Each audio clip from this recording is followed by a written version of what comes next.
కర్ణుడు శక్తి అనే బాణం అస్త్రం ఆయన దగ్గర ఉంటుంది కాబట్టి ఆ అస్త్రం చాలా శక్తివంతమైనది. ఇంద్రుడు ఇస్తాడు. కర్ణుడి యొక్క కవచకుండాలు ఇచ్చేసిన తర్వాత ఆయన వారం కోరుకుంటాడు. నాకు కూడా నీ శక్తి అనే బాణం దగ్గర ఉంది కదా, అది చాలా గొప్ప అస్త్రం అంటే కదా, నాకు ఏమని అడుగుతాడు. ఇంద్రుడు ఆయనకి ఇస్తాడు అస్త్రాన్ని. ఇది ఒక్కసారి ప్రయోగించడం వీలు అవుతుంది, రెండోసారి ప్రయోగించడానికి వీలు అవ్వదు. దీనివల్ల అవతల పక్క వాళ్ళు ఎంత గొప్పవాళ్ళైనా కూడా హతం అవ్వాల్సిందే అని చెప్తాడు. అప్పుడు కర్ణుడు చాలా ఆనందిస్తాడు. ఇది అర్జునుడి కోసం సపరేట్ గా పెట్టుకుంటా అని చెప్పి ఆయన దగ్గర పెట్టుకుంటాడు. మహాభారత యుద్ధం మొదలవుతుంది. భీష్ముడి మరణం తర్వాత ద్రోణుడు వస్తాడు. ద్రోణుడితో పాటు కర్ణుడు కూడా రంగంలో దిగుతాడు. కర్ణుడు వీరవిహారం చేస్తూ ఉంటాడు. ఇంతలో శ్రీకృష్ణుడిలో కొంత మనసులో కొంత బాధ బెంగ ఉంటుంది. ఏంటంటే కర్ణుడి దగ్గర శక్తి అనే మహాయుధం ఉంది, అది కనుక అర్జునుడు ప్రయోగిస్తే అర్జునుడు హతం అవుతాడు, చాలా జాగ్రత్తగా చూసుకోవాలి అర్జునుడిని అని ఆలోచిస్తూ ఉంటాడు. ఇంతలో హోరాహోరీ రెండు పక్కల భయంకరమైన యుద్ధం జరుగుతుంది. భీముడు, ఘటోత్కచుడు, సాత్యకి, దుష్టజుమ్నుడు వీళ్ళంతా వీరవిహారం చేస్తూ ఉంటారు. కౌరవ పక్షంలో కర్ణుడు, ద్రోణుడు చావగొడుతూ ఉంటాడు అందరినీ. చాలా విపరీతమైన భయంకర యుద్ధం జరుగుతూ ఉంటుంది. ఆ సమయంలో చాలా తెలివితేటలుగా కృష్ణుడు ఏం చెప్తాడంటే ధర్మరాజుకి ఘటోత్కచుడిని పంపించి ముందుకు అంటాడు. ఆయన్ని కర్ణుడి మీద పంపిస్తారు. కర్ణుడు యుద్ధం గట్టిగా చేస్తాడు ఆయనతోటి.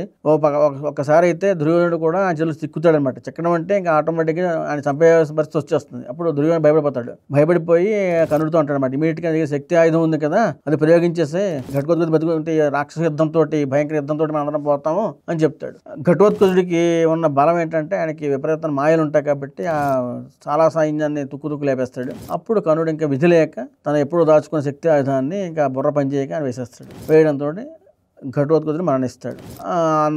పాండవులందరూ బాధపడతారు, చాలా ఏడుస్తారు. అయ్యో అంతా నా శక్తి తగ్గిపోయిందని ఫీల్ అవుతారు. కానీ కృష్ణుడు మటుకు ఆనందంగా నవ్వుతూ విలాసంగా బాగా జరిగిందని ఆనందపడుతూ ఉంటాడు. అది చూసి అప్పుడు అర్జునుడు అంటాడు, అదేంటి బావా, మా అన్న కొడుకు పోయాడు, ఇలా అంటే ఎలా చేస్తున్నావు, ఇలా ఆనందంగా ఉన్నావు ఏంటంటే, లేదు ఆ శక్తి ఆయుధం ఉంటే కనుక అసలు నువ్వు బతకవు, అది ఖచ్చితంగా నీవు ప్రయోగించి ఉంటేవాడు, అది ఎవరు ప్రయోగించాలా నేను చూస్తాను, ఎలా ఘటోత్కచుడు ఎలాగ మరణించవలసిన వాడికి ఇక్కడ భూమి మీద నౌకలు లేవు, అందుకోసం అది ఎప్పుడు జరుగుతుందో ఇది నేను చూస్తున్నాను, బాగా జరిగింది, నా పథకం ఫలించింది చెప్పి ఆనందపడతాడు.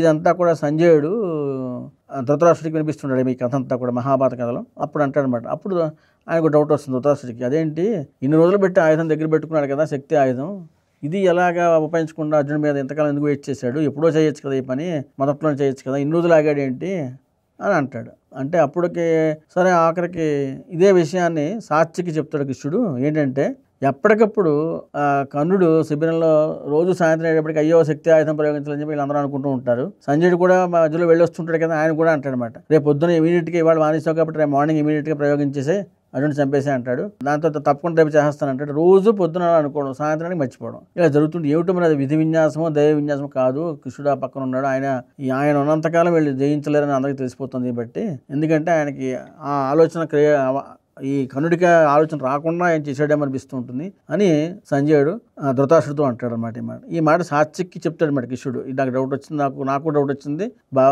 కృష్ణుడితో అంటాడు అనమాట. ఏమిటిది ఆయుధం ఎందుకు ప్రయోగించలేదు కర్ణుడు అంటే, అది నా యొక్క ఇదే, నేను వాడికి జ్ఞాపకం రాకుండా చేశాను అంటాడు నవ్వుతూ కృష్ణుడు. ఇది మహాభారతంలో ఒక గొప్ప చెప్పుకోదగ్గ కథ.